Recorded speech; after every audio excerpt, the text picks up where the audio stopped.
देंगे, अगर आप ना जागे तो एक दिन ये वतन बेच देंगे। अब मैं डीपी गिरी जी हैं, वैसे मैं एक बात बता दूं आप लोगों को, आप लोग गाँव की भी तो सबकी बात सुनते हैं, और ये पूरे गाँव जो अपने बैठी हैं, ये एक ही बात से सुनने के लिए आया। मैं डीपी जी से डर निवेदन करता हूँ कि आप लोग इनका शब्दों से भी जोरदार स्वागत करें और अपनी 2 शब्द कहने के बाद में आप लोग इन्हें मौका देगी बोलने का। आज तो कायदे में सर्व ग्रामवासियों किसान भाइयों से रूबलवाद पूनम बिटिया हमारी हुई है। हम तो सब उन्हें ही सुनने का काम करते, लेकिन दादा रामपाल जी का कस्बे की तरफ से, किसान भाइयों की तरफ से ये सह सम्मान दिया है उन्होंने कि 2 लफ्ज में बोलूं तो मैं कहना चाहता हूं, भू भिक्षम न किम करोति पापम। एक वेदों में एक छोटा सा एक लाइन आती है बिटिया, भू भिक्षम किम न करोति पापम। इसका अर्थ है कि भूखा व्यक्ति कोई भी अपराध कर सकता है।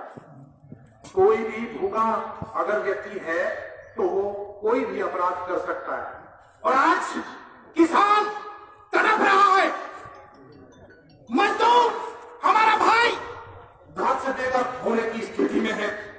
परिस्थिति इस देश में किसान और मजदूर की कैसी है, पूनम बिटिया मुझसे ज्यादा आप जानती है, लेकिन उम्र का तजुर्बा है। कहते हैं कि कौन सी बात कब कहा कैसे कही जाती है, इस बात का हो सलीका तो हर बात सुनी जाती है। दोस्तों, सबसे पहले एक जोरदार तारीफ पूनम जी के लिए। मेरे दोस्तों, बुजुर्गों, नौजवान साथियों, और आज यहाँ नारी शक्तेश्वरी स्वरूपी रूप में बैठी है मंच पर, जिन्होंने अपने हर एक वीडियो में या मौके पर जो लोग गए हैं गाजीपुर में, जिन्होंने उन्हें देखा है धरने पर, अपनी बात को कहते हुए सकुचाए शर्म और लज्जा को लेकर अपने किसान भाइयों की बात को बराबर किसानों में लेकर के करती गई।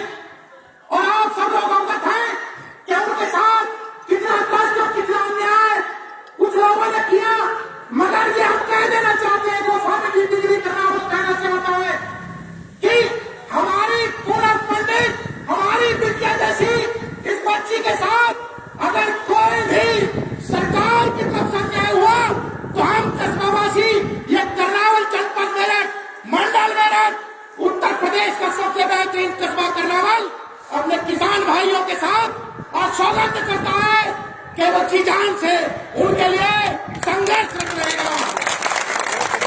ये दोस्तों, बुजुर्गों, नौजवान साथियों, मैं बहुत सूक्ष्म शब्दों में एक बात लेकर के अपनी वाणी को विराम करना चाहता हूं, क्योंकि हम सब लोग आज यहाँ पूनम बिटिया को सुनने के लिए आए हैं, जिन्होंने मतलब इतनी मधुर भाषा, इतना मधुर बोल उनका कि मेरा तो कुछ भी नहीं, उनके सामने कोयल जैसा है मेरा बोल, लेकिन कोयल की वाणी को सुनना चाहते हैं तो हम अपनी बिटिया से रिक्वेस्ट करेंगे, दादा रामपाल जी तरीका देखो तो पूनम पंडित जी आए और हमें उद्बुद्ध करें। वहां पर जोरदार ताली है आप लोग। बात बातों में आप लोगों से बाकी बैठ जाए भाई, क्योंकि वक्ता को देखने के लिए हर आदमी उत्सुक होता है।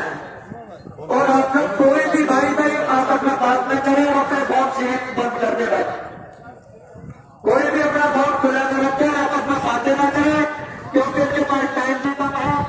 और ये आप लोगों को अच्छे तरीके से समझाएंगे भी तो बस एकांत होकर वास्तव में आप लोग इसका परिचय दे दें कि मैं वास्तव में बहुत सभ्य शांति से, बहुत सभ्य किसान भाई है, बहुत सभ्य मजदूर व्यापारी वर्ग है जो इस तरीके से इनकी बातों को सुनता है।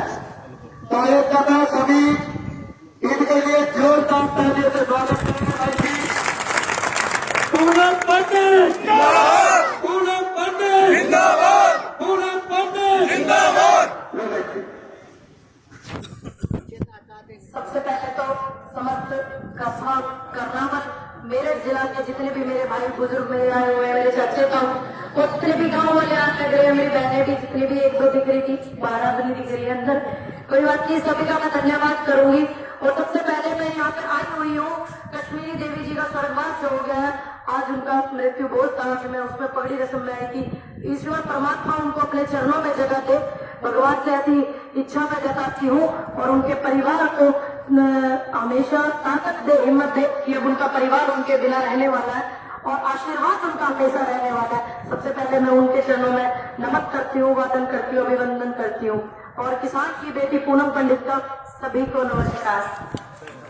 ठीक है, आप लोग सारे के सारे देखिए, परेशानी का सामना होता है मैं बहुत अच्छे से करना चाहती हूँ क्योंकि मैं एक किसान की बेटी हूँ और दूसरी बात मैं शूटर भी हूँ, मैं शूटिंग की प्लेयर हूँ, तो गरीब परिवार से हूँ और उभर के आना, मेहनत करना, मजदूरी करना, कष्टों का सामना करना कहीं बगैर आप जानो। तो इस बात को तो बिल्कुल वो लोग ध्यान में रखे जो लोग ऐसे काम करते हैं, किसी बेटी को रोकते हैं, देश की बेटी को रोकते हैं, एक गरीब किसान की बेटी को रोकते हैं। तो मैं रुकने वाली नहीं हूँ क्योंकि मैं टिकाऊ हूँ, मैं टिकाऊ हूँ। अगर मैं टिकाऊ होती ना तो पापा घर के अपने घर सो जाती, इतनी आफत के बाद भी बॉर्डर नहीं जाती। और मेरा अनुरोध है आप सभी से, जब भी ऐसी आवाज आपको आए बॉर्डर से करना है, कस्बे वालों से और मेरा पूरे देश के किसानों का अनुरोध है, जब भी आपको आवाज आए बॉर्डर से या जब भी आपको बुलाया जाए किसानों की तरफ से, तो मैं आपसे उम्मीद करती हूँ आप सभी लोग वहां पर आएंगे। मैं आपसे उम्मीद करती हूँ कि आप लोग वहां पे आए और आप अपना पूरा समर्थन वहां पर दें। दूसरी बात, बहुत सी चीजें हैं जो मेरे पापा जी हैं वो नहीं जानते होंगे और बहुत सी चीजें ऐसी हैं जो हम कम उम्र की युवा नहीं जानते, हमारे पापा जी जानते हैं। बार बार मैंने बहुत बार बताया कि इनमें कमी क्या है। जो लोग आपको ये कहे कि इनके फायदे बड़े ज्यादा हो रहे, तो आप उन्हें घेरिए अच्छे से कि फायदे बताएं। और जो लोग कहे कि हमें कभी नहीं पता, तो मेरे जैसे के पास में नहीं, आप जैसे के पास में उन्हें घेर के लेके आइए कि हम कभी बताते हैं हजारों और आप हमें बताते नहीं फायदे। बस लोग कह रहे फायदे इसके, कहाँ फायदे हैं यूं भी तो पता लगना जरूरी है। तो जो हमारा संवैधानिक अधिकार है एमएसपी थी या रहेगी, ये हमारा अधिकार, हम अपनी लड़ाई अधिकार में लड़ रहे हैं। दूसरी बात, घर में भोजन था हो रहेगा, ये बात मायने नहीं रखती है। मायने ये रखती है कि वो भोजन किस किस दिन में मिल रहा हो। तो एमएसपी 6% की सामान मिल रही, 94% नहीं मिल रही। तन्नकसाई शायद खत्म होगी, मैं माननीय मोदी जी से अनुरोध करती हूँ इस मंच के द्वारा जितने भी मेरे किसान भाई आए सभी का सम्मान करती हूँ, धन्यवाद करती हूँ कि मुझे 2 शब्द बोलने का मौका मिला। तो माननीय मोदी जी से अनुरोध करती हूँ कि इस बात पर भी निगाह डाले कि एमएसपी किस किस को मिल रही। भैया तुम्हें मिल रही गन्ने का पेमेंट आया, जीरो मंडी जीरो आ रही है। आगे देखिए आपकी फसल है, आपके क्षेत्र में आई चूड़ियों में, तो आपकी गन्ने की फसल है, क्या आपका आया पेमेंट करने का? ईमानदारी से बताना। मैं ये नहीं चाहती कि कोई भी झूठ बोले क्योंकि मैं झूठ का समर्थन कभी नहीं करती हूँ। मैं आपको बता दूं, बहुत से लोगों ने मुझसे पूछा क्या आपको पुलिस ने पीटा? मैंने कहा नहीं पीटा। जब तक पीटा नहीं तो मैं कैसे बता दूं? बोला रोका, हाँ रोका, बिल्कुल रोका। तो इसलिए मैं सच बात का समर्थन करती हूँ। मेरा सभी देशवासियों का अनुरोध है, लाखों करोड़ों लोग मुझे अपना आशीर्वाद प्यार दे रहे हैं आजकल, बहुत उनका सम्मान करती हूँ, सर में बिठा करके सम्मान को रखती हूँ, ये वादा करती हूँ। इससे ज्यादा वादा मैं कुछ नहीं करती और आपके साथ खड़ी हूँ और रहूंगी और महिलाओं के सम्मान में खड़ी रहूंगी, युवाओं के बेरोजगार के लिए बोलूंगी, बिल्कुल अधिकार के लिए बोलूंगी। ये मैं आपसे वादा करती हूँ। इस वादा को मेरे को तोड़ नहीं सकता। थोड़ा सा दिक्कत पैसा नहीं आती है जब हम किसी सच के साथ में खड़े होगा, लेकिन सच का सामना करना चाहिए। वो लोग भूल गए हैं कि मैं देश की बेटी हूँ, भारत देश की बेटी हूँ, संघर्षशील हूँ बहुत बढ़िया तरीके से। और मेरे परिवार का बैकग्राउंड भी ऐसा रहा कि बहुत मैंने संघर्ष किया, बहुत मैंने मेहनत की है, तो मुझे कोई तोड़ नहीं सकता। लेकिन थोड़ा कष्ट तो होता ही है जब किसी काम को बच्चे को करते हैं, लेकिन मुझे तोड़ कोई नहीं सकता। बहुत कोशिश करी जाती है, आप अपना आशीर्वाद सहयोग मुझ पे ऐसे बनाकर रखना। और एक विनती आपसे करती हूँ, जब भी किसी बेटी की आवाज देश में उठेगी या जब भी किसी नौजवान की आवाज देश में उठेगी, किसी सच्चे व्यक्ति की आवाज उठेगी, चाहे वो किसान है, जैसे आपने मुझे आशीर्वाद किया कि आप सभी लोग देंगे, मुझसे वादा करिए आवाज सच की होनी चाहिए। आप सभी देंगे ना आशीर्वाद, क्योंकि आवाज सच की होनी चाहिए। एक बात कहना चाहूंगी कि बहुत